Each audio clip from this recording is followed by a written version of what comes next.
Hey, what's up everybody? Today we're going to be doing a deep dive on the lost city of Agartha and the secret faction operating in Fodlan, those who slither in the dark. What caused this ancient city to be wiped clean off the map? Where did the mysterious organization obtain the technology used in the assault during the Golden Deer storyline? And what is the overall goal of those who slither in the dark? It's not just a scary name, believe me. These people are bad. This two-part video series is going to contain major story spoilers, so if you haven't played the game, you should. Before we get into it, don't forget to give this video a like and hit that subscribe button to support the channel. Thanks a lot everyone, now let's jump right in.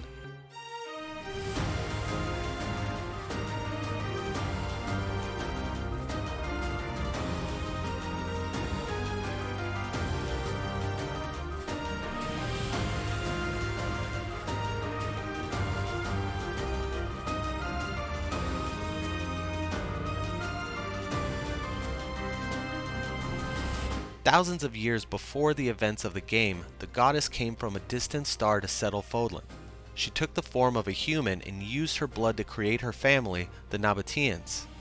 Sothis, the goddess, would then go on to help the humans of Fodlan by teaching them how to create and control technology, all while founding a city for her children, the City of Xanadu. The humans of Fodlan, saturated in technological advancement, gathered to create a city of their own, the great ancient city of Agartha. The people obviously were known as the Agarthans. The city of Agartha flourished as they became more and more advanced. Unfortunately, this advancement led to arrogance and eventually warfare between the humans. According to Saros, otherwise known as Lady Rhea, the Agarthans turned greedy and hostile, which led the Nabateans to ultimately disapprove of their way of life. Feeling as though they didn't need the Nabateans' support any longer, the Agarthans created missiles and waged war on the goddess and her children. The war completely destroyed Agartha, and the survivors either fled or gathered their technology and went underground to enact their revenge.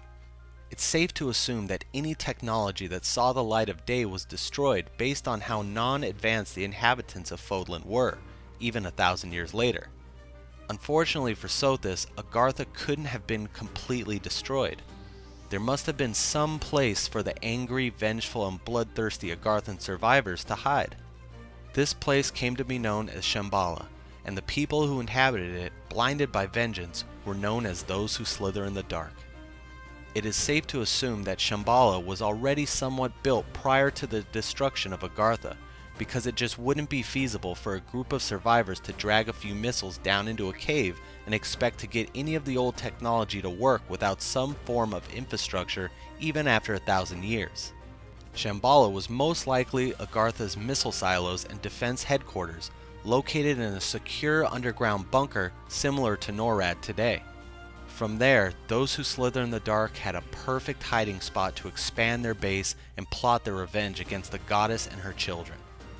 Those who slither in the dark eventually became strong enough to attack and hatched a few major blows against the Nabateans since the fall of Agartha.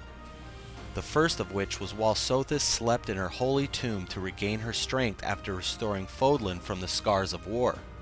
So why didn't those who slither in the dark use their missiles to strike at Xanadu instead of sending their order of thugs? Well, having already engaged in open war with the gods, those who slither in the dark knew that a covert method of warfare would be the most effective and would allow them time to strengthen their influence throughout the years.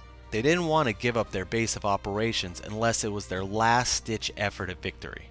Those who slither in the dark's first covert weapon was a bandit leader named Nemesis, whom they persuaded to sack the holy tomb and murder the goddess in her sleep.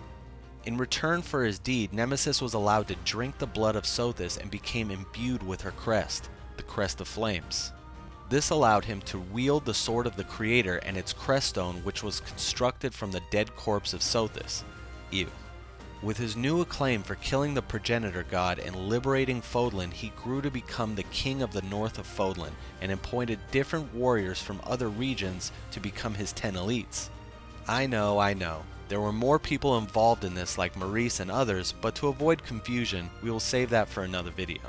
With his new crest and disgustingly gross sword ready for attack, Nemesis was in the perfect place to be used by those who slither in the dark once again. The Dark faction, knowing that they needed one more living weapon, decided to strike. This time using Nemesis and his 10 elites to attack the Red Canyon at Xanadu in order to create more weapons they can control through manipulation.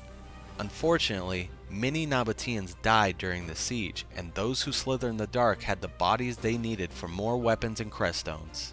They had the 10 elites drink the blood of the dead and provided them with their own heroes' relics to wield against the survivors in a future battle. Only the 4 saints and Saros managed to escape the massacre. This became a battle for survival, so to bolster their ranks and beat the Dark faction at their own game, the Saints gave their own blood to humans that were willing to fight on their side. Saros, Sethlin, Keyhole, and Indek all gave their blood to humans, while McCule decided not to because of his hatred of humans after the slaughtering of his kin. Saros spearheaded the next battle, and war erupted. However, this time, enraged at the loss of her family, Saros defeated Nemesis one-on-one. Having lost this decisive battle and their strongest weapon, Nemesis, wielding his mighty sword of the Creator, those who slither in the dark had to go back to the drawing board. They knew that they first needed to increase their strength, but to do this they needed a lot more influence in the region along with weapons and crest technology. Those who slither in the dark knew that the secrets of the crest lied in blood.